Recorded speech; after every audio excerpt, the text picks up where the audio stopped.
Santapan Harian Jumat 15 April 2022.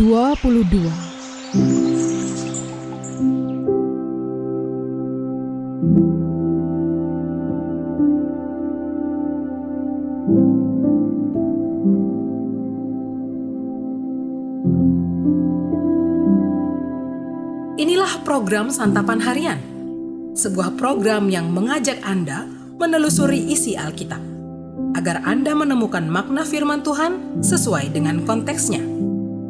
Santapan Harian tertuju bagi Anda yang ingin memiliki kehidupan rohani yang segar, kuat, dan sigap.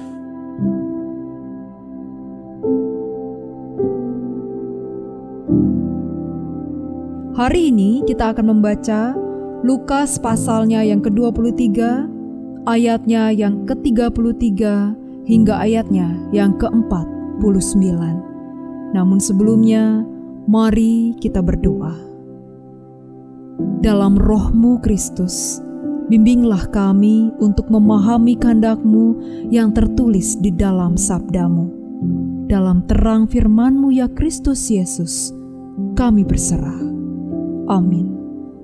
Lukas 23 ayat 33 sampai 49. Ketika mereka sampai di tempat yang bernama Tengkorak, mereka menyalibkan Yesus di situ dan juga kedua orang penjahat itu, yang seorang di sebelah kanannya dan yang lain di sebelah kirinya.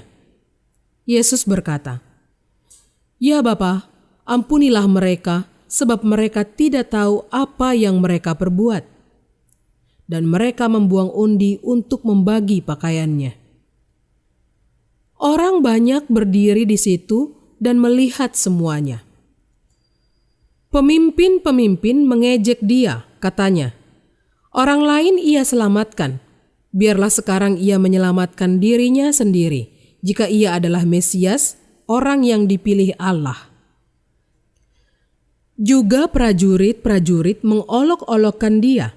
Mereka mengunjukkan anggur asam kepadanya dan berkata, "Jika engkau adalah raja orang Yahudi, selamatkanlah dirimu."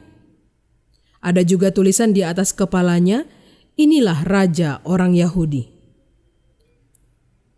Seorang dari penjahat yang digantung itu menghujat dia, katanya, "Bukankah engkau adalah Kristus? Selamatkanlah dirimu dan kami." Tetapi yang seorang menegur dia, katanya, "Tidakkah engkau takut, juga tidak kepada Allah, sedang engkau menerima hukuman yang sama? Kita memang selayaknya dihukum, sebab kita menerima balasan yang setimpal dengan perbuatan kita. Tetapi orang ini tidak berbuat sesuatu yang salah." Lalu ia berkata, "Yesus, ingatlah akan aku apabila engkau datang sebagai raja." Kata Yesus kepadanya, "Aku berkata kepadamu, sesungguhnya hari ini juga engkau akan ada bersama-sama dengan aku di dalam Firdaus." Ketika itu, hari sudah kira-kira jam 12. Lalu kegelapan meliputi seluruh daerah itu sampai jam 3, sebab matahari tidak bersinar, dan tabir bait suci terbelah dua.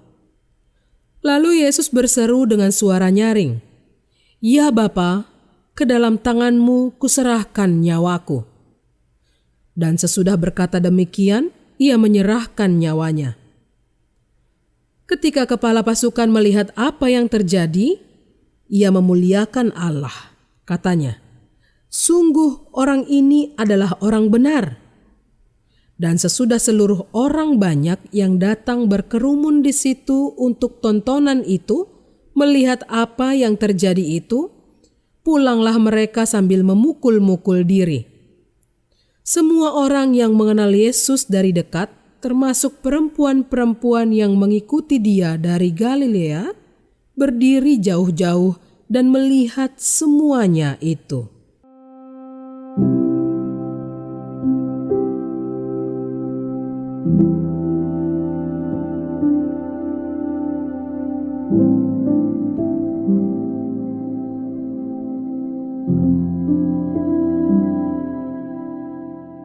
Sahabat santapan harian, ada satu ungkapan dalam dialek Jakarta yang cukup populer di kalangan lelaki utamanya, yaitu "Lo jual, gua beli". Ungkapan itu secara sederhana hendak menyampaikan bahwa jika seorang lelaki ditantang untuk melakukan sesuatu, seperti berkelahi misalnya, maka pantang bagi lelaki itu untuk menolak tantangan tersebut.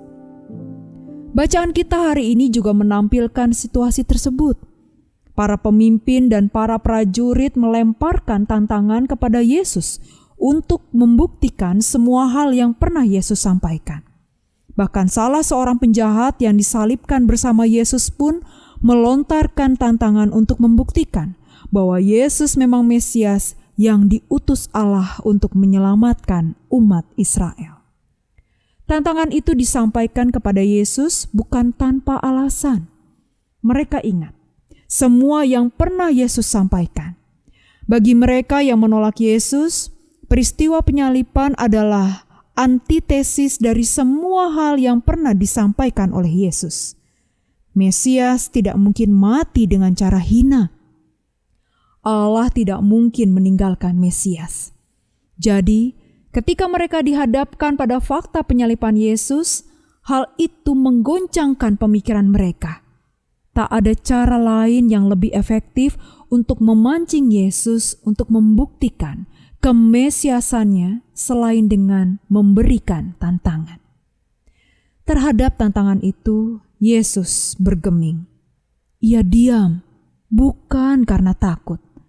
Tantangan itu diterima Yesus dengan cara yang sangat jitu. Alih-alih menjawab tantangan seperti yang mereka harapkan, Yesus mendemonstrasikan kemesiasannya dengan menyatakan bahwa ia dapat menentukan siapa yang berhak untuk ada bersamanya di dalam Firdaus. Dalam kehidupan ini, bisa jadi kita sering mendapat tantangan dari orang lain. Kita mungkin menanggapi tantangan itu dengan gegabah karena gengsi. Hari ini kita belajar untuk berani menerima tantangan bukan karena gengsi, tetapi karena itu adalah tanggung jawab kesaksian kita sebagai orang Kristen. Jadi, bersaksilah kepada sebanyak mungkin orang. Mari kita berdoa. Bapa, Engkaulah penguasa hidup kami. Semua kami serahkan kepadamu, dan kami siap bersaksi agar dunia tahu ada kuasa di dalam nama-Mu.